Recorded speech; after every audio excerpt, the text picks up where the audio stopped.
په بدخشان کې د طالبانو مقاومت جبهې ترمنځ جګړه شوې.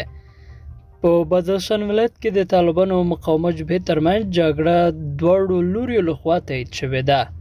په بدخشان کې د طالبانو حکومت د اطلاعات او فرهنګ رئیس معاذ الدین احمدي وایي د بدخشان د څلورو ولسوالیو ترمنځ د شیوه په سیمه کې نښتې شوې چې د نوموړي په وینا په دې نښتو کې دوی د مقاومت جبهې 4 وسلوال وژلي او 2 ژوندي نیولي دي.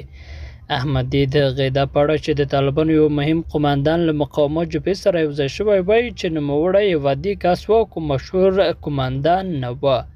د طالبانو حکومت د ادعاو په اړه مو د مقاومت جبهې له بیان صفت احمدي څخه هم پوښتل.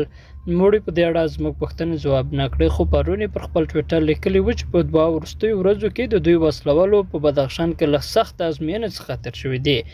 احمدي په دې ټویټ کې مخالف او خپل لوري ته د طالباتو په اړه څه نه دي ویلي.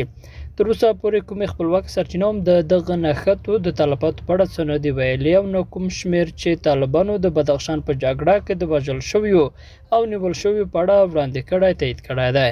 بلخوا د تیر جمهوري حکومت د ولسمشر لومړي مرستیال امرالله صالح چې اوس د مقاومت جبهې غړی دی هم پر خپل رسمي فیسبوک پاڼه په بدخشان کې د طالبانو خلاف د مقاومت جبهې جګړه تایید کړې او ستایلې ده.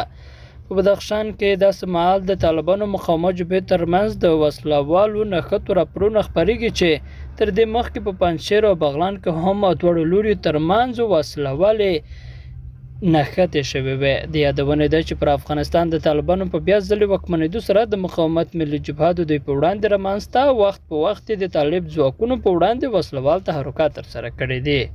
درنو لیدونکو له ملتیا مو مننه.